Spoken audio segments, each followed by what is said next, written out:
क्या आप नियति पर विश्वास करते हैं? क्या आप इस बात को मानते हैं कि इस जीवन में आपके साथ जो कुछ भी हो रहा है, अच्छा या बुरा, वो सब पहले से ही निर्धारित है? हमारा बिताया हुआ हर पल आने वाले कल का संकेत देता है। हम जो कुछ भी करें, हमारी नियति हमें हमारे निर्धारित परिणाम तक पहुंचा ही देती है। नियति ने नीलवायु पुत्र को बना डाला युवराज से गुलाम, और फिर उस गुलाम को बना डाला इस युग के सबसे बड़े महायुद्ध का एक सर्वशक्तिमान योद्धा। लेकिन कैसे? ये कहानी है सुंदरनगर राज्य की, जिसे समझने के लिए हमें वक्त में थोड़ा पीछे जाना होगा। करीब 1200 साल पहले सप्त सिंधु के उत्तरी क्षेत्र पर सुंदरनगर का ही शासन था। सुख समृद्धि और ऐश्वर्य से भरपूर सुंदरनगर पर सबकी नजर थी। लेकिन वक्त बदलते देर नहीं लगती। नियति के चक्र से ना आम इंसान बच पाता है, न राजा और ना ही कोई राज्य। अचानक राक्षसों की एक बड़ी फौज ने सुंदरनगर पर हमला कर दिया। वो लड़ाई इतनी भयानक थी कि पूरी धरती लाशों से ढक गई। राक्षसों ने सभी ताकतवर योद्धाओं को बेरहमी से मार डाला। कई प्रतिभाशाली युवाओं को तो वो जिंदा ही निकल गए। वो दृश्य इतना भयानक था कि उसके बारे में सोचकर ही किसी की भी रूह कांप जाए। अपनी तबाही का मंजर देखते हुए सुंदरनगर की उम्मीद तब जगी जब न जाने कहां से एक दिव्यात्मा प्रकट हुए। वो थे ऋषि भृगु।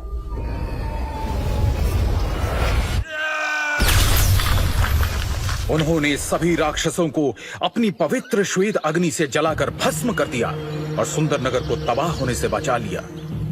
उसके बाद भृगु ऋषि ने राज परिवार के वर्तमान राजा को 2 दिव्य औषधीय गोलियां और जीवन के सूत्र नामक एक पुस्तक देते हुए कहा, हे राजन, इस पुस्तक में दिव्य शक्तियों के सूत्र है। इस पुस्तक की रहस्यमय दिव्य शक्तियों को जागृत करने वाला व्यक्ति संपूर्ण मानव जाति का कल्याण करेगा। उनके द्वारा कहे गए ये शब्द बादलों में होती गर्जना की तरह पूरे क्षेत्र में गूंज उठे। तब से लेकर अब तक पीढ़ी दर पीढ़ी कई लोगों ने उस पुस्तक को पढ़ा, लेकिन कोई भी उसमें लिखे किसी भी तरह के दिव्य सूत्र को खोजने में सफल नहीं हुआ। वक्त बीतता गया। इंसान की लालसा, जलन और गद्दी की चाहत के चलते राज परिवार के बीच अनबन और राजनीति सुंदरनगर को पतन की ओर धकेलती चली गई। फिर कई सालों बाद वायुपुत्र परिवार के वंशज वीरेंद्र वायुपुत्र ने महाराज बनकर सुंदरनगर की बागडोर संभाली और अपनी निष्ठा और ईमानदारी के साथ उसे उत्थान की ओर ले चले। परंतु उनके धूर्त भाइयों को महाराज वीरेंद्र वायुपुत्र की तरक्की रास नहीं आ रही थी। महाराज वीरेंद्र के पराक्रम के सामने उनके सौतेले भाई यजुवेंद्र और नागेंद्र दोनों फीके पड़ जाते थे। महाराज अपनी प्रजा का खूब ख्याल रखते थे और प्रजा भी उन्हें बेहद पसंद करती थी। महाराज सुंदरनगर की प्रतिष्ठा को वापस ऊंचाइयों पर ले जाने की हर मुमकिन कोशिश कर रहे थे। यहां तक कि पास के शक्तिशाली श्यामल साम्राज्य के सम्राट बिंदुसार भी महाराज वीरेंद्र से रिश्ता गहरा करने के लिए राजी हो गए थे, जिसके चलते उन्होंने अपने परिवार की किसी एक बेटी की शादी सुंदरनगर के युवराज से करने का वचन दिया था। लेकिन साथ ही महाराज वीरेंद्र के खिलाफ पनप रहा था एक षड्यंत्र। लालच और ईर्ष्या की आग में जलते दोनों भाई नागेंद्र और यजुवेंद्र कई सालों से महाराज के खिलाफ एक चाल चल रहे थे। एक तरफ उन्होंने धीरे धीरे करके राज्य के कुछ खास लोगों को अपने साथ कर लिया, वहीं दूसरी तरफ महाराज के वफादार, जिन्हें वो अपने साथ शामिल नहीं कर सकते थे, उन दोनों ने उन सबको महाराज के साथ ही मार डालने का षड्यंत्र रचा। महाराज वीरेंद्र का बेटा युवराज नीलवायुपुत्र बहुत ही प्रतापी बच्चा है। उसके पैदा होने पर संत महात्मा द्वारा यह कहा गया था, ये लड़का एक दिन पूरे राज्य का उद्धारक बनेगा। हमारे शरीर में 7 सबसे महत्वपूर्ण चक्र होते हैं। एक एक करके चक्रों की शक्ति को जागृत करके इंसान एक महान योद्धा बन सकता है। मात्र 13 वर्ष की आयु में नीलवायुपुत्र अपने पहले और सबसे मुश्किल चक्र यानी मूलाधार चक्र के शिखर पर पहुंच गया था, जिसकी वजह से हर कोई उसे सुंदरनगर के उद्धारक के रूप में देखने लगा था। उन्हें लगता था कि नील के नेतृत्व में वो एक बार फिर से पूरे उत्तरी क्षेत्र पर शासन कर सकेंगे। सबको लगता था कि नील वायुपुत्र अपने पिता के नक्शे कदमों पर चलते हुए सुंदरनगर को नई बुलंदियों पर पहुंचाएगा। महाराज भी नील को छोटी उम्र से ही अपने साथ राज्य के कार्यों में शामिल किया करते थे। पता नहीं क्यों, लेकिन नील को कभी भी अपने दोनों चाचा कुछ ठीक नहीं लगते थे और उसे यह भी समझ नहीं आता था कि उनकी धूर्तता को महाराज क्यों नजरअंदाज कर देते हैं। श्यामल साम्राज्य के सम्राट के साथ संधि महोत्सव करने के बाद सुंदरनगर में भी उत्सव का माहौल था। राजमहल में 13 साल का नन्हा युवराज नील भागते हुए बड़े से कमरे का दरवाजा खोलकर अंदर आता है। वो कमरा बहुत ही भव्य था। उस कमरे में प्रवेश करते ही वो अपनी नन्ही नन्ही आंखों से चारों तरफ देखने लगा। ऐसा लग रहा था मानो वो किसी को ढूंढ रहा हो। तभी उसे कक्ष के कोने में एक बड़ी कुर्सी दिखाई दी जिस पर कोई बैठा था, लेकिन उसकी तरफ पीठ होने के कारण वो कुर्सी पर बैठे व्यक्ति का चेहरा नहीं देख पा रहा था। नील के चेहरे पर एक बड़ी मुस्कान आ गई और वो दौड़ते हुए कुर्सी के सामने गया। कुर्सी पर बैठे व्यक्ति का चेहरा देखते ही नील की नन्ही आंखों में खौफ उतर आया। उसकी आंखें फटी की फटी रह गई और वो जोर से चिल्लाया, पिताश्री! 13 साल के युवराज नील वायुपुत्र ने अपने पिता को तड़पते हुए देखा था। महाराज वीरेंद्र के मुंह से खून की धार बह रही थी और उनका चेहरा पूरी तरह से नीला पड़ चुका था। ऐसा लग रहा था जैसे महाराज को घातक जहर दिया गया हो। बच्चे की चीख सुनकर कुर्सी पर बैठे महाराज ने अचानक अपनी आंखें खोली और बोले, नील, मेरे बच्चे, तुम आ गए।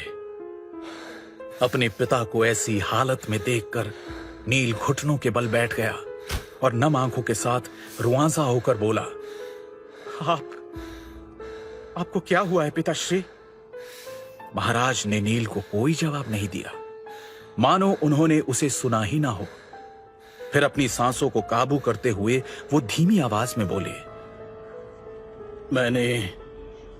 मैंने तुम्हें एक किताब दी थी, क्या तुमने उसे पूरी तरह से समझ लिया है? पिताश्री, हम इस बारे में बाद में भी बात कर सकते हैं, पहले हमें वैद्य जी के पास चलना चाहिए, नील ने हड़बड़ाकर कहा। मौत से कुछ ही पल दूर अपनी बची हुई शक्ति इकट्ठा करते हुए महाराज धीमे स्वर में बोले, उसके लिए बहुत देर हो चुकी है बेटा। उनकी बात सुनकर नील उन्हें अजीब भाव से देख रहा था। उसे समझ में नहीं आया कि आखिर उसके पिता ऐसा क्यों कह रहे थे। एक छोटे बच्चे के लिए यह नजारा बहुत ही तकलीफ देने वाला था। नील को देखकर उसके पिता के चेहरे पर एक दर्द भरी फीकी मुस्कान आ गई और उन्होंने कांपती हुई आवाज में कहा, नील, याद रखना, तुम हमारी आखिरी उम्मीद। इससे पहले कि वो अपनी बात पूरी कर पाते, अचानक उनके शरीर ने प्राण छोड़ दिए और वो कुर्सी पर ही दम तोड़ बैठे। ये देखकर नील की दर्द भरी चीख निकली, पिताश्री! इतने में सैनिकों की एक टुकड़ी राजमहल के उस कमरे में प्रवेश करती है और साथ ही राजा के जैसे कपड़े पहने हुए नागेंद्र और यजुवेंद्र वायुपुत्र आते हैं। अपने पिता की मृत्यु पर रोते बिलखते नील पर वो जरा सी भी दया नहीं दिखाते और सैनिकों को नील को कैद करने का आदेश देते हैं। उनके षड्यंत्र से अनजान मासूम नील झुंझलाकर बोला, छोड़ो मुझे, मैंने कुछ नहीं किया है, मुझे नहीं मालूम पिताश्री को किसने मारा। उसकी इस बात पर यजुवेंद्र जोर जोर से ठहाका लगाकर हंसने लगा और नील के करीब आकर बड़ी बेरहमी से उसने मासूम नील को बालों से पकड़ लिया। उसके चेहरे के भाव अचानक ही क्रूर हो गए। दिल तो करता है कि तुझे अभी जान से मार डालूं, लेकिन कितना मासूम है तू। मैंने क्या गुनाह किया है? मैंने कुछ नहीं किया है। चाचा जी, पिताश्री को वैद्य के पास ले चलिए ना, शायद वो इन्हें ठीक कर देंगे। नील यजुवेंद्र के आगे गिड़गिड़ाने लगा।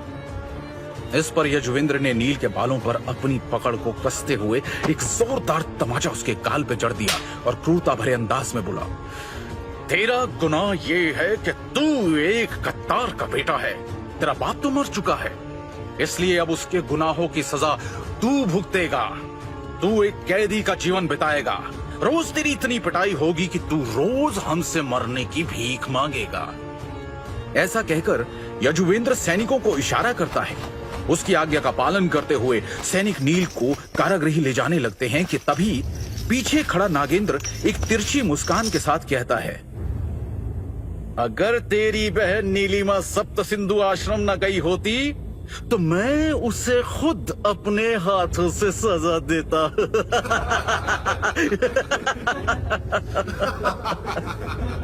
उसकी ये बात सुनकर यजुवेंद्र और वहां मौजूद उनके खास आदमी जोर जोर से हंसने लगे। नील ने जब ये बात सुनी तो उसका खून खौल गया। एक झटके से नील ने सैनिकों से खुद को छुड़वाया और नागेंद्र को मारने के लिए उसकी ओर भागा। जैसे ही नील नागेंद्र के पास पहुंचा, नागेंद्र ने ज्यादा जोर लगाए बिना एक मुक्का नील के पेट पर दे मारा और एक ही मुक्के से उसने नील को धूल चटा दी। दर्द से बिलखता नील वहीं जमीन पर पड़ा रहा, जिसे देखकर वहां मौजूद सभी लोग एक बार फिर जोर जोर से हंसने लगे। एक छोटा सा बच्चा जिसने अपने पिता को अपनी आंखों के सामने तड़प तड़प कर मरते हुए देखा हो और फिर अपने ही चाचाओं से इतना बड़ा धोखा खाया हो, वो कैसे उभर पाएगा इतने दुख से और कैसे निकल पाएगा सुंदर नगर की कैद से, ऐसी कैद जो नर्क से भी बदतर है। कुछ सालों बाद नील वायुपुत्र को एक गुलाम का जीवन बिताते हुए 3 साल गुजर गए।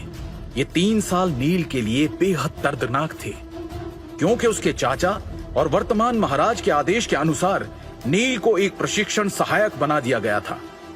मुख्य रूप से प्रशिक्षण सहायक मौत की सजा पाए हुए वो कैदी थे जिन्हें शिष्यों के हाथों पीटने के लिए रखा गया था।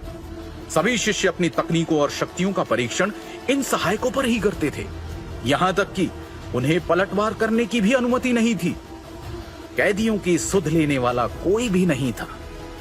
इनमें से कितने ही गुलाम हर साल मारे जाते थे या फिर अपंग हो जाते थे।